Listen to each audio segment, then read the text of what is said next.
Today on Best of Trek, Worst of Trek, we're going to take a good look at the neuroses of Reg Barclay and other mediocre to good Trek episodes. I'm your host, Dustin Wing.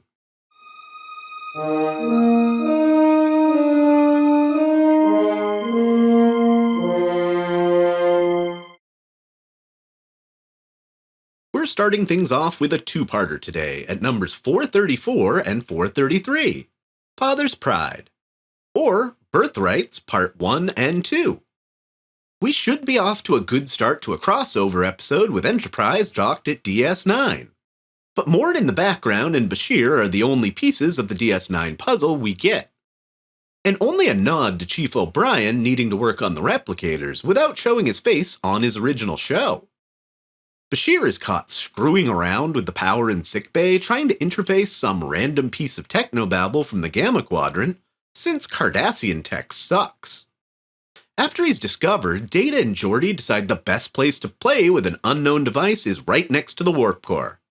Thankfully, the only casualty is Data, when an energy surge knocks him unconscious and triggers a dream program he didn't know he had. He sees some surreal images of a crow, and his creator Noonien Soong letting him know he's accrued enough XP to level up as a life form. Some character development for Data, but ultimately pretty boring stuff. Now, the other main plot that actually extends into the second part involves Worf, as usual on a quest for the honor of his father, which is his ultimate recurring burden. Except this time, he's got it on bad authority from a Euridian traitor that his father is still alive and in a Romulan prison camp. While he doesn't find his father, he does find the plot for every animated jungle or under the sea movie where the sharks and gazelle get along. A group of captured and now dishonored Klingons have grown up in this Romulan camp, where the two races have largely gotten over their differences and even interbreed. Worf's Klingon warrior brain struggles to wrap his head around the concept for an uncomfortable amount of the runtime. Worf's actually the agitator and the problem with the plot. Otherwise, we're shown an almost Federation ideal where the other two great powers of the quadrant we've seen throughout Trek are actually living in harmony. Not bad plot ideas in principle, but this one really stretches to fill its two-episode run. We have the second longest title in all of Trek at number 432, Kitchen Utensils Give No Fucks About Your Diced Up Body. Or, The Butcher's Knife Cares Not for the Lamb's Cry. Saru isn't impressed that Lorca kept Michael without consulting his first officer. Burnham's deciding to mess with the giant tardigrade creature that tore up Discovery's sister ship in the previous entry. What she finds out is that if you attach nipple clamps to it in the spore cube, they can jump across the galaxy on a network of mushrooms. In the process, the dumbest security officer in Starfleet, Commander Landry, attacks the creature for really no good reason, and gets red-shirted faster in a first season than you can say Tasha Yar. There's the unnecessarily long section of the Klingon story that ends in Voq being left to die in the derelict Shenzhou. Which brings me to a question. Burnham gets Georgiou's telescope in this episode from the Shenzhou per her will, but it appears here Starfleet wasn't able to salvage much. Despite the many flaws in the plot, this one is a good watch. It establishes a lot of the key premises going forward in Discovery, even if it's dull in spots. Longing for companionship at 431, blackmail. Or shattered mirror. Jake stands in his and Nog's old spot on the promenade, remembering, when he goes back to his quarters to find his dead mother. Turns out she hasn't risen from the Battle of Wolf 359, but it's another one of the many mirror universe crossings made in DS9. She's here to use Jake to get Ben to jump universes and help them shake down a replica of the Defiant they built from stolen plans. What's with ship's name Defiant from the Prime universe making the leap? Anyway, he does, and I really like Worf as the Regent. He's a more animate character. It's all the edge his character lost after season 1 of TNG. Jake has to watch his not-quite-mom die, and now he and his father have that in common, I guess. Doing trial trek at 4:30? JAG. Or court-martial. I love courtroom trek, but this one's an odd bird. It's been re-ranked higher a few times because while it exposes us to solid litigating, it also has some hokey as TOS can be moments that keep it from joining the ranks of Drumhead. When a crew member is lost during an ion storm and Kirk was the one to eject the crewman by accident, he draws a general court-martial. After having to refute the Enterprise computer, which is said to be 100% accurate all the time, it turns out the dead crew member, Finney, was never dead at all.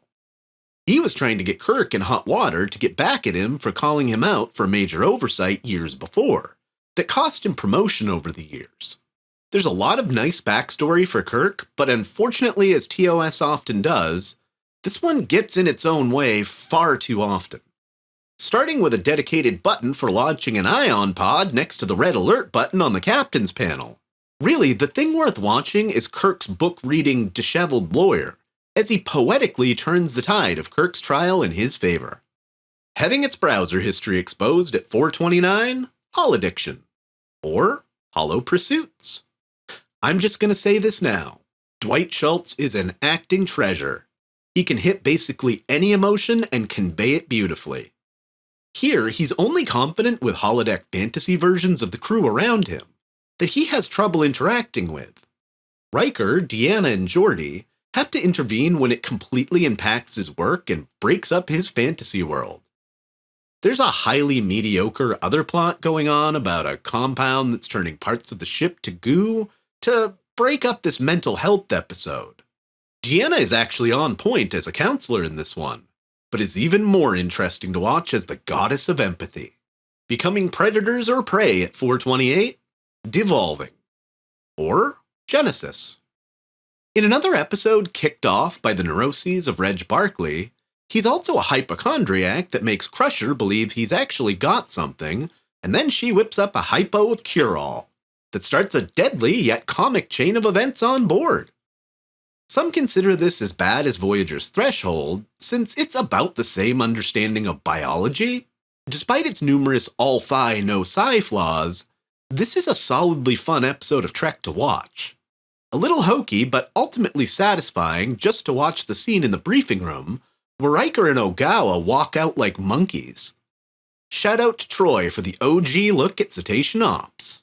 The windmills turn out to be giants at 427, irritable coworkers, or the Galileo 7. The first time we see a shuttlecraft interior in Star Trek, this baby can seat 7 and doesn't control well in gravitational anomalies. Spock, Scotty, McCoy, and some red shirts crash land and spend the runtime bickering about trivial stuff while being attacked by giants. Meanwhile, back on the Enterprise, Kirk is locked into a dick-measuring contest with Galactic High Commissioner Ferris.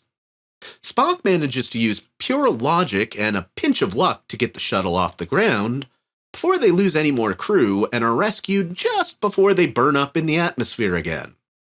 It's an okay watch, though maybe I ranked this one too high. One that the modern effects updates helped a bit. Joined at the brainstem at number 426, Paranoid Stupidity, or Attached. This is a weird one. It's a solid premise that almost pays off a 7-season hinted romance, but suffers from the dreaded 7th season regression.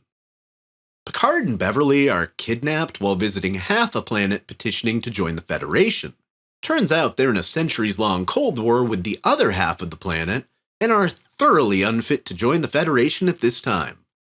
It was the other half of this ultra-secretive race that holds Picard and Beverly until they're sprung and get to meander around classic Trek caves. But this time with an interesting twist. Bev and Jean-Luc's minds are linked and can hear each other's thoughts. This leads to them finally dealing with the feelings of love each has for the other.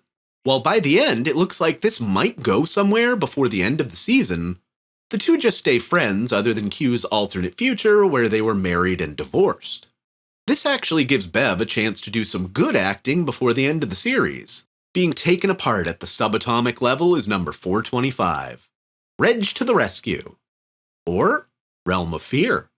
I don't know how it is that every time a main plot centers around Reg Barclay, he's fun to watch and gives us some wonderful looks at mental health. But whatever the other plot in the story ends up being mediocre to bad. Barclay has to confront his fear of using the transporter during an emergency on another ship. When he comes back, he's convinced he's going crazy because he saw something in transport, and now his arm is all glowy. Turns out he did see something in the matter stream, and by some bit of technobabble, is the missing crew members from the ship they came to rescue. Why does TNG continually do dangerous experiments in engineering right next to the warp core? You've got dozens of labs and cargo bays literally for this exact kind of thing. And here you are, one force field away from a core breach. Ah, computer. That program is available. Thanks, Majel. Majel. Thanks, Majel. Majel. Lieutenant Barclay is in holodeck 2. Thanks, Majel. Danger. Approaching safety limits of engine containment field. At current acceleration, structural failure will occur in 3 minutes, 30 seconds. Thanks, Majel. It is caused by a breakdown of neurochemical molecules during transport. Thanks, Majel. Specify temperature. Thanks, Majel. Alpha 47 authorization required to activate security channel. Genetic resequencing in progress. DNA to 70% normal. Thanks, Majel. Radiation wavelength 370 angstroms. Majel. Subject, circumstances of death, Lieutenant Commander Finney. Thanks, Majel. Captain Kirk, James T. Did cause loss of life. Majel. Rank, Lieutenant Commander. Position, ship surgeon. Thanks, Majel. Commendations, palm leaf of Axonar Peace Mission. Thanks, Majel. Bishop, half level right. Thanks, Majel. Structural failure will occur in 45 seconds.